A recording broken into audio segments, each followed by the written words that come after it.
Unidad 3, magnetismo o campo magnético.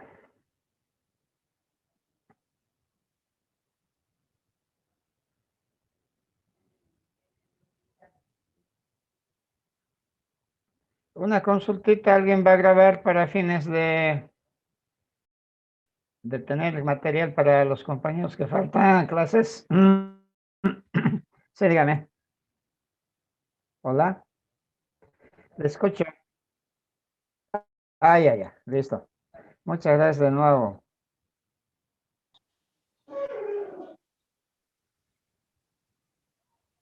Ya. Nuestra unidad 3, entonces, versa sobre el campo magnético. Y tiene el siguiente contenido. Es el capítulo 7. El 6 era circuitos de corriente continua. El capítulo 7, campo magnético y fuerza magnética. El objetivo de este capítulo consiste en determinar y, por supuesto, encontrar sus consecuencias de la fuerza magnética. Previa, obviamente, definición de lo que es el campo magnético. Sí, no solamente la fuerza magnética sobre cargas puntuales, sino también sobre conductores que transportan corriente eléctrica. Ese es el objetivo principal de este capítulo. Entonces, conoceremos en su integridad cómo es y qué efectos tiene la aplicación de la fuerza magnética. Para esto, el siguiente contenido: fuentes del magnetismo, imanes. Dos líneas de campo magnético. Allí vamos a definir lo que es el campo magnético.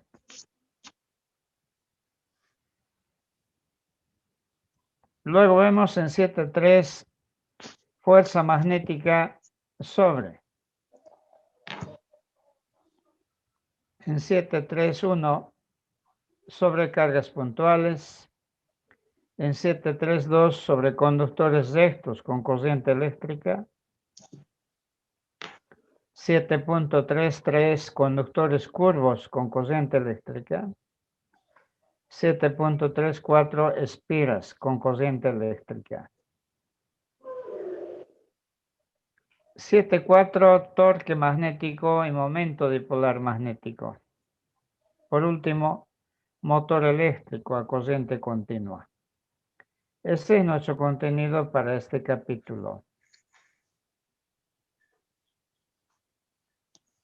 Entonces vamos a ver la presencia de la fuerza magnética, que solo se presenta donde hay campo magnético, sobre cargas puntuales y conductores sin corriente.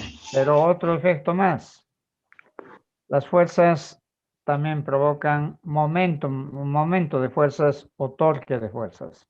En particular, para una fuerza magnética, torque magnético. Bien. Con ese contenido, el primer punto: fuentes del magnetismo.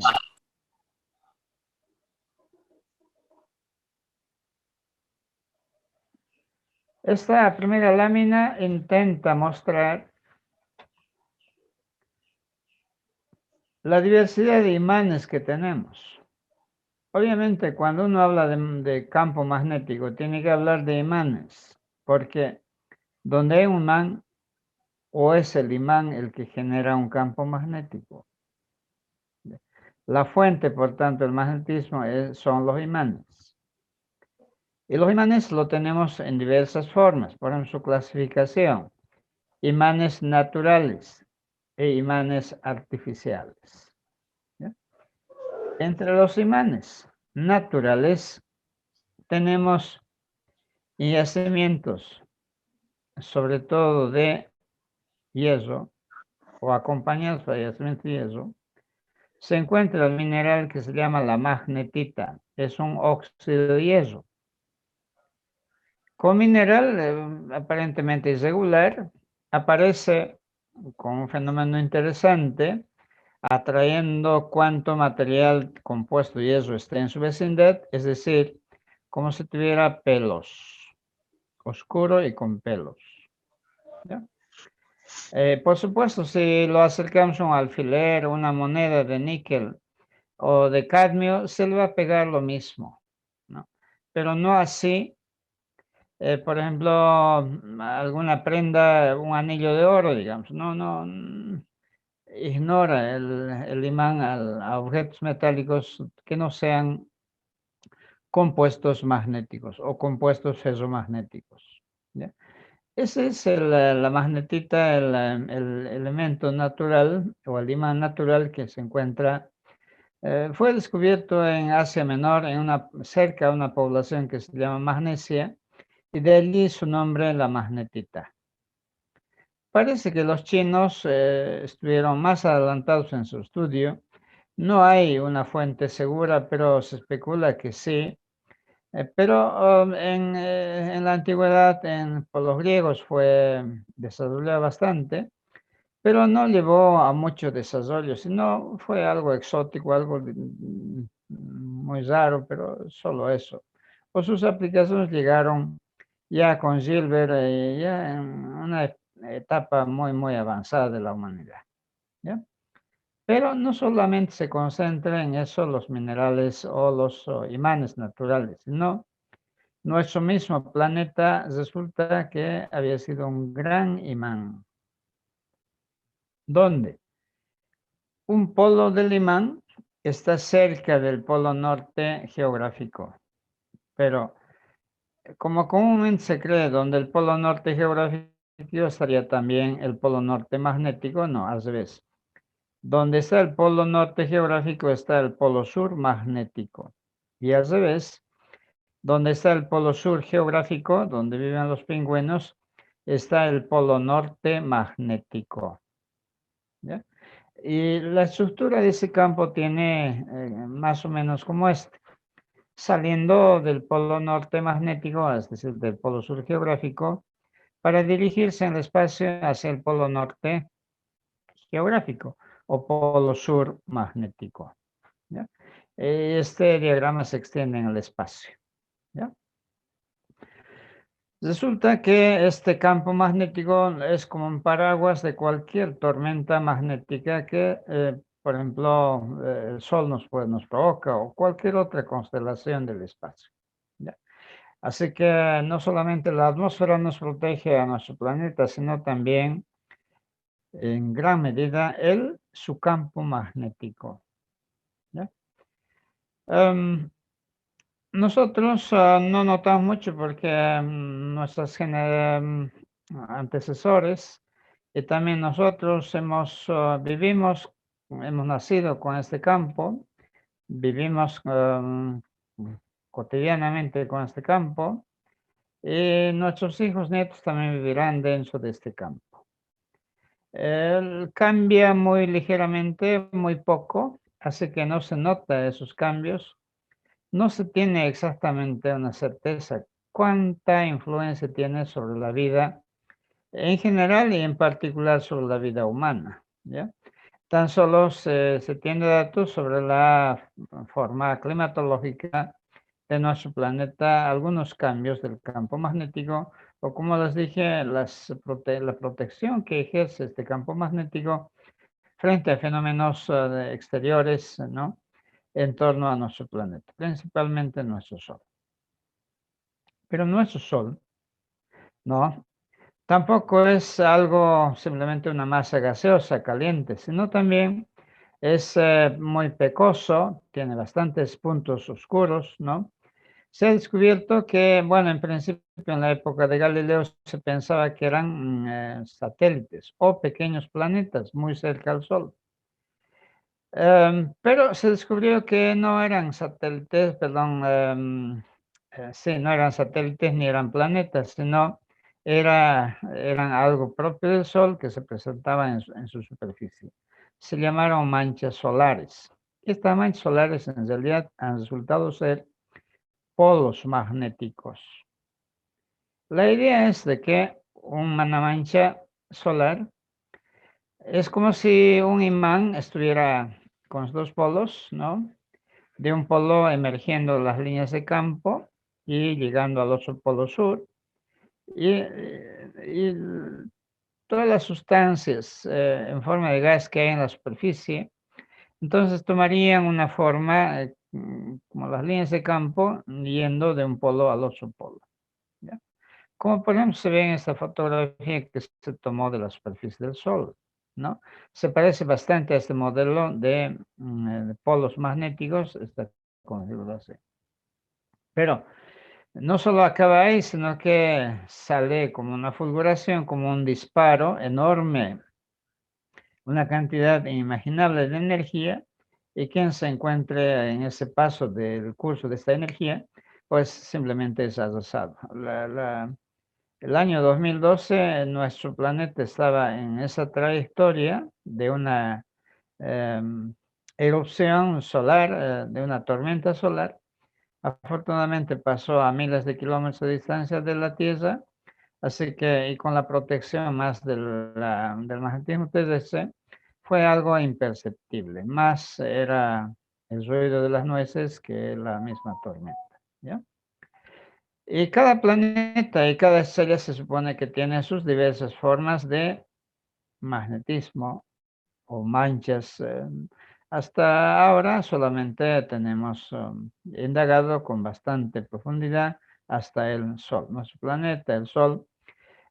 Incluso nuestro planeta todavía en su interior está siendo estudiado para ver a qué se debe el magnetismo terrestre. Hay muchos modelos, algunos satisfactorios, otros todavía con dificultades, pero lo importante es que hay intentos serios de poder explicar de cómo emana, de cómo surge el magnetismo terrestre.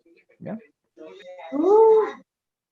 En cuanto a imanes artificiales, de acuerdo a las necesidades, se construyen de diversas formas, en forma de herradura o U, en forma de varillas, o en forma de discos pequeños, o en forma de anillos también, lo que generalmente encontramos en los parlantes, ¿no?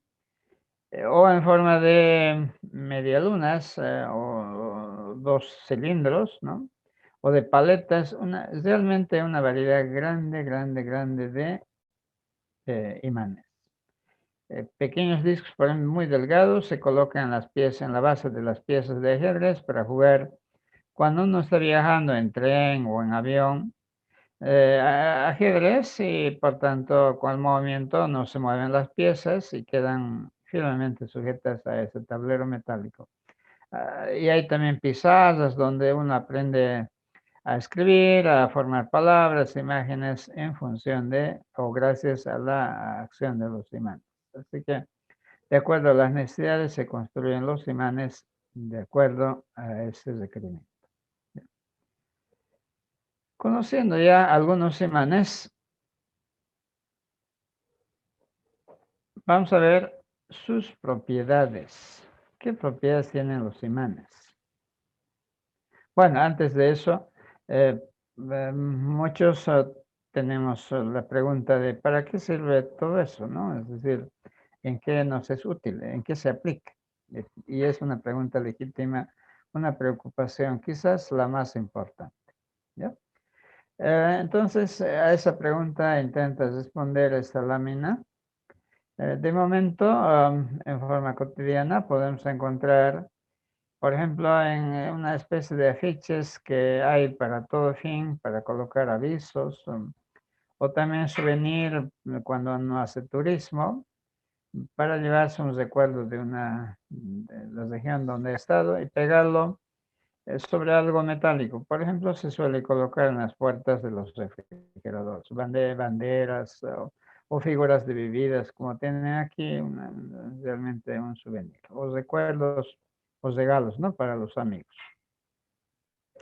Así también tenemos en forma de anillos en los altoparlantes o en los parlantes en forma general, o también electroimanes, grúas electromagnéticas que sirven para transportar material de hierro muy chatarra de auto, ¿no es cierto? Que se hacen bloques pequeños por compresión y luego son transportados para una refundición, entonces se utilizan grúas electromagnéticas.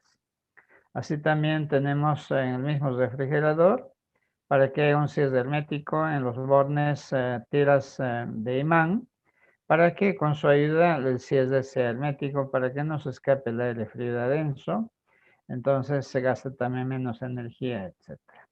Y otro equipo muy importante para nosotros es el invento de la brújula por Gilbert, un navegante célebre, que usó para justamente con la brújula orientar, ¿no? El curso de un barco, porque hasta ese momento, antes de la brújula solamente se guiaba por las estrellas. Era, muchas veces barcos a la deriva, ¿no? Luego tenemos en los motores a corriente continua generalmente una infinidad de formas, tamaños, y también, ¿por qué no?, para amenizarnos, para amenizar nuestra vida con la música, guitarras electrónicas que trabajan también con imanes. Así que los imanes están a cada paso. Pero no hubiese tenido tanto impulso como tiene ahora el magnetismo si no hubiera sido por la memoria magnética, es decir, el disco duro, grande, pequeño, ¿no? Para almacenar información y para recoger también con mucha velocidad información de los discos duros, ¿no? Entonces, eso es lo que ha dado mayor impulso, más que ninguna, la aplicación del magnetismo que emplean todas las computadoras personales o portátiles, ¿no? De computadoras que tenemos. Luego, una aplicación de los últimos años, la resonancia magnética nuclear, que se está usando para fines de exámenes o detección de irregularidades o anomalías que tiene, ¿no es cierto?, las células, sobre todo en nuestra especie humana. ¿Ya? Así también la vanguardia del magnetismo está en los superimanes, en particular en el colisionador de hadrones, cuya sigla es LHC, que se halla rodeando una frontera entre Francia y Suiza, me parece, con diámetros del tamaño del octavo o noveno anillo de nuestra ciudad. Ya, o sea, es grande, grande, grande. En cuyo interior estos tubos son en realidad toroides. Se generan campos magnéticos, super campos magnéticos. Como ustedes pueden ver, está frente al túnel. Sí, tiene una altura este trabajador de unos 80 metros. Ustedes ven, es casi del mismo tamaño. Es de esa dimensión que tiene el diámetro interior de estos solenoides o toroides, donde se generan enormes cantidades de campo magnético, y la vanguardia de la investigación científica está o reside en este último en LHD, en colisionador de hadrones. ¿No? Ya han recibido por lo menos un par de premios Nobel de los trabajos que se han efectuado en este equipo. Este es un pequeño resumen de lo que son los imanes en la actualidad en cuanto a su papel en qué se está aplicando, ¿no? Para nosotros, las tarjetas de crédito, de débito o las tarjetas para identificación son los más usados para los fines de memoria magnética. Si tienen comentarios, por favor, sobre estas dos primeras láminas, sobre imanes y sobre la aplicación de los imanes.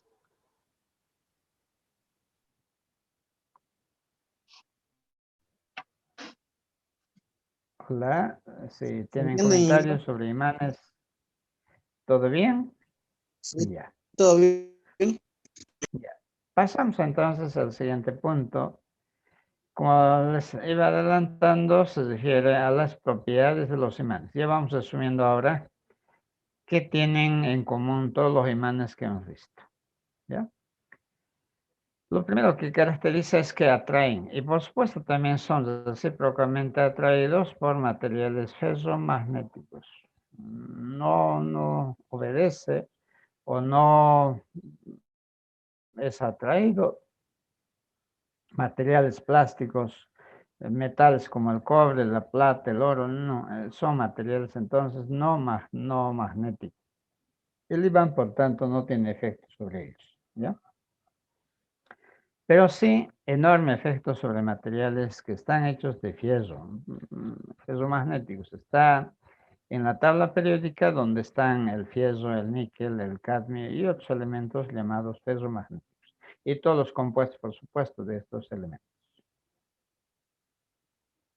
Los imanes imantan, contagian, si quieren, su magnetismo a otros materiales también ferromagnéticos. ¿Qué quiere decir? Que si dejamos un desentornillador junto a un imán, entonces en un determinado tiempo el desentornillador va a ser un imán. Aunque quizás no dure mucho, pero se va a comportar como un imán por algún tiempo. ¿Ya? Eh,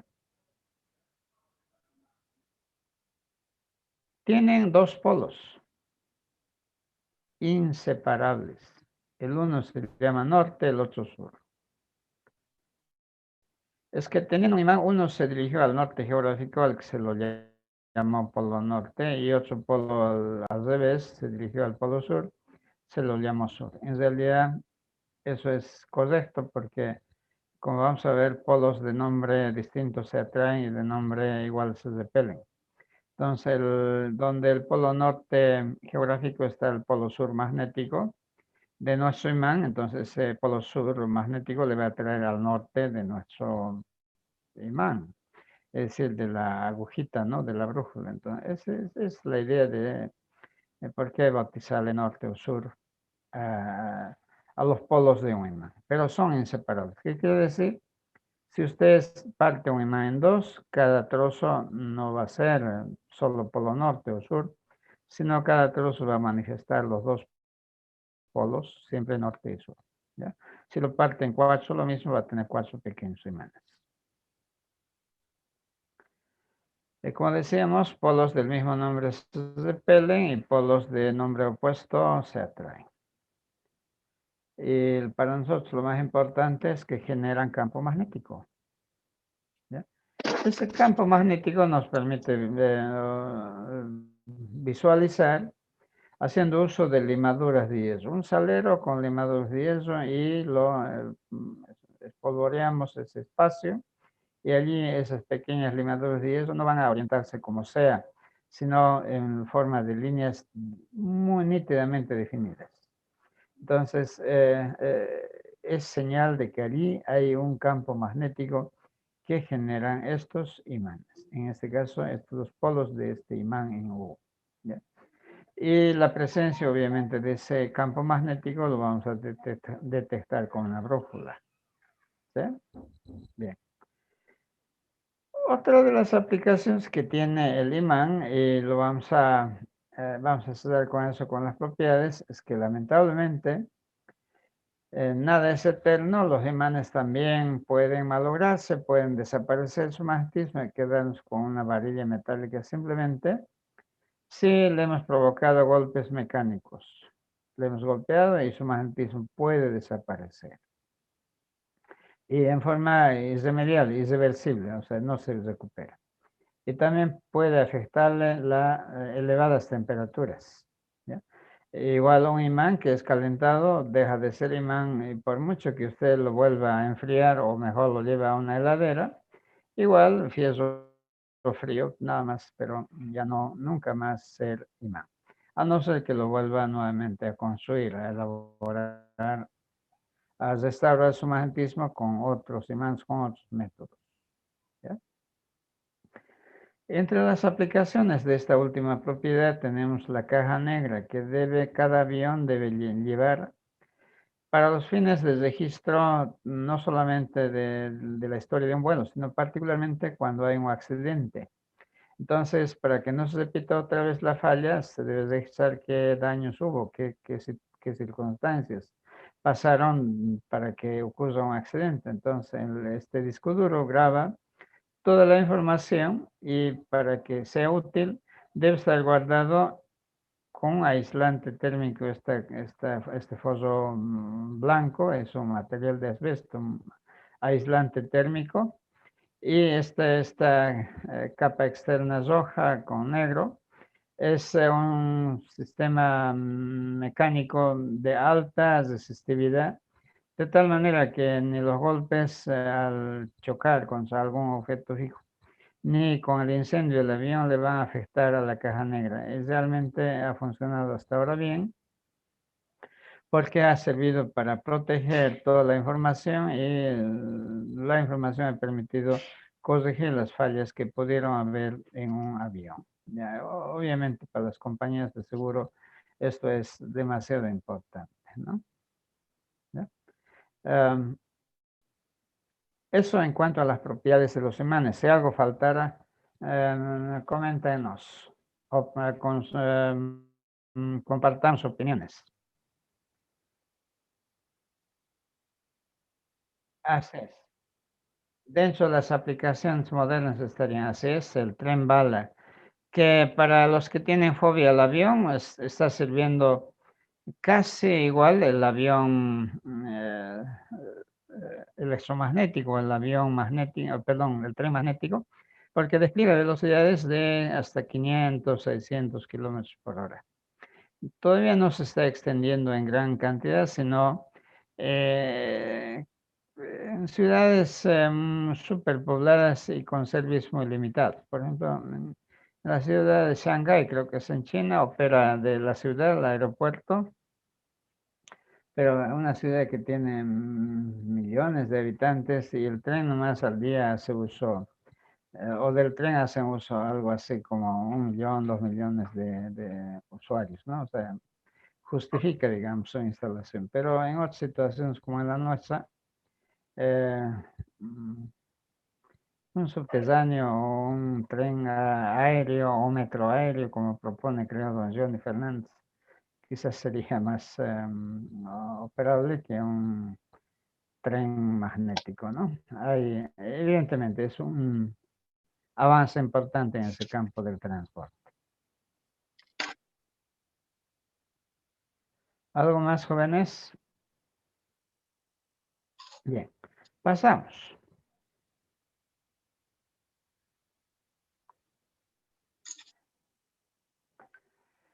En este punto nos definimos lo que son, observamos lo que son las líneas de campo y a partir de las líneas de campo definimos el campo magnético en forma cualitativa primero. ¿Ya? Se llaman líneas de campo justamente a la alineación que tienen las limaduras de hierro, ¿no? En el espacio que les rodea a un imán. En el caso de que el imán sea en forma de una varilla con los dos polos, las pequeñas partículas de hierro se alinean formando estas figuras a las que se llaman líneas de campo magnético. Son líneas que parten de un polo y llegan al otro polo. Todas. ¿Ya? Por tanto, y convencionalmente estas líneas se dice que, o se convienen que se dirigen del polo norte hacia el polo sur. Las flechas no son, por tanto, naturales, son un convenio simplemente, un acuerdo. ¿Ya? Hay una variedad de líneas de campo, por supuesto, pero para una varilla tiene esta forma. En ese espacio donde hemos definido las líneas de campo, se define un campo magnético.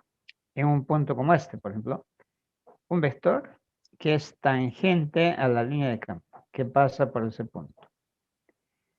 Y su dirección de este vector coincide con esa dirección convencional, o ese sentido convencional, de ir del norte hacia el sur, en este caso hacia arriba. Aquí hacia la izquierda, aquí hacia abajo, aquí hacia abajo, pero dirigida hacia la izquierda. Y así, en cada punto, por tanto, un vector, otro vector, etc. En cada punto, un vector campo magnético, tangente a la línea de campo que pasa por ese punto. ¿Ya?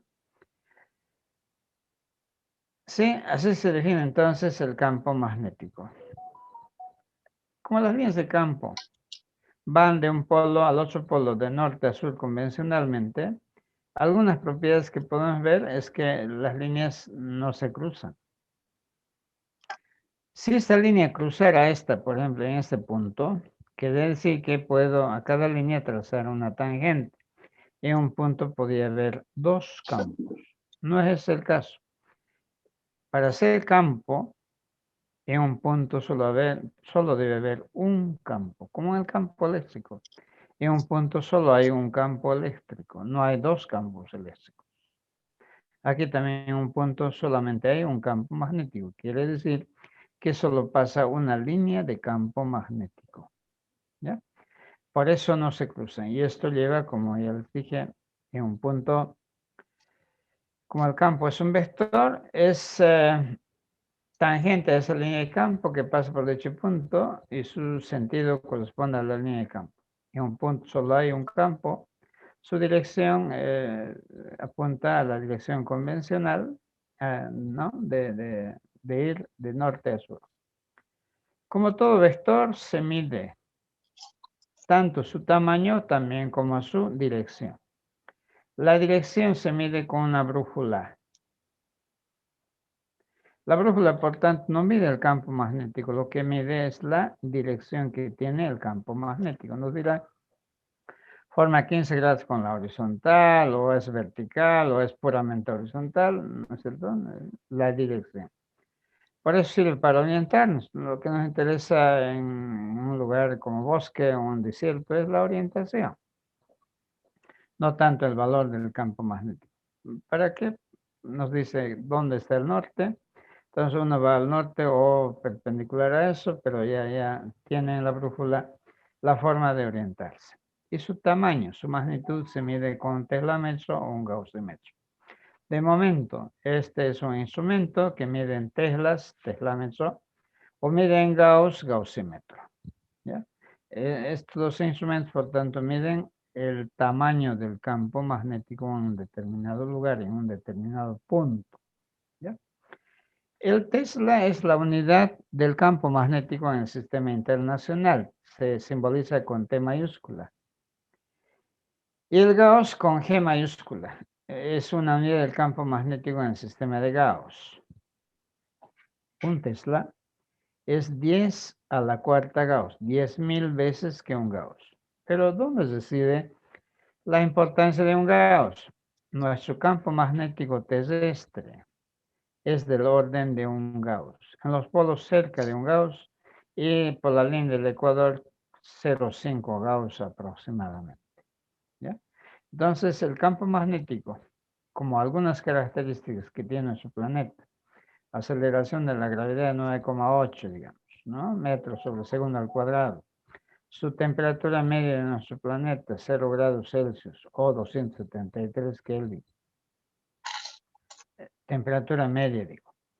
Luego, el campo magnético del orden de un Gauss son las propiedades innatas que tiene nuestro planeta. Si alguna vez visitáramos alguna otra civilización, si nos preguntaran de dónde viene, dijéramos, somos de la Tierra. ¿Y qué es la Tierra? Es un planeta que tiene una atmósfera que ejerce una presión de una atmósfera exactamente, o 760 milímetros de columnas de mercurio.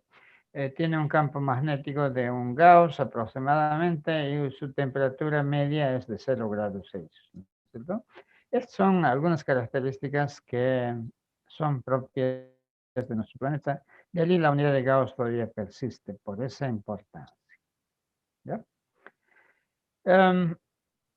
Decía que es una definición cualitativa del campo, no estamos diciendo cuánto vale, estamos diciendo sí, cómo se mide, pero no estoy diciendo cómo calcular el campo magnético. Tan solo estamos diciendo que es un vector tangente a una línea de campo en un punto que rodea, ¿no es cierto?, a un determinado imán. ¿Ya? ¿Cómo estamos con la definición de campo magnético? Bien. Zoom ya nos está apretando en cuanto a tiempo, vamos a concluir esta tarde con la notación que vamos a dar, que vamos a tener para el campo magnético. En particular, el campo magnético uniforme. Se presenta en el interior entre placas de polos no opuestos, norte-sur, en este caso de un solo imán, en este pequeño espacio. Es un campo magnético, ¿no es cierto?, que tiene la misma dirección y afortunadamente también en el centro, sobre todo, tiene un solo valor. ¿Ya? Entonces, un campo que tiene la misma dirección, el mismo valor, es un campo uniforme, constante. O en el interior de un solenoide o de una bobina también se genera un campo magnético aproximadamente uniforme. ¿Cómo se representa? A través de flechas del mismo tamaño, si son horizontales o si son verticales, o también puntos si el campo emerge de la página, o cruces si es que se introducen perpendicularmente a la página. ¿Ya? Esta va a ser nuestra notación para campos uniformes. Y vamos a trabajar en esta materia solamente en campos uniformes. Esto entonces por esta tarde para los dos primeros puntos del campo magnético, líneas, imanes y líneas y campo magnético. Nosotros, como decía, nuestra prioridad de momento es el segundo examen y tentativamente, perdón, les propongo, les invito, es más, para el 15 de enero, nuestro primer examen. El día 14 sería la fecha última de presentación del práctico para ver quiénes están habilitados para ese primer examen. ¿Ya? Está bien, ingeniero.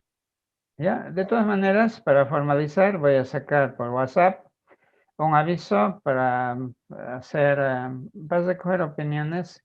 Si el 15 tiene aceptación, pues lo vamos a confirmar. Quizás algunos quieran proponer el 13 y si hay mayoría, como hoy día, pues lo tomamos también. Pero más del fecha 15 no sería recomendable porque ya vamos a estar totalmente abstraídos con el magnetismo, que es la segunda parte y quizás la parte nueva, digamos. Y espero también la más interesante.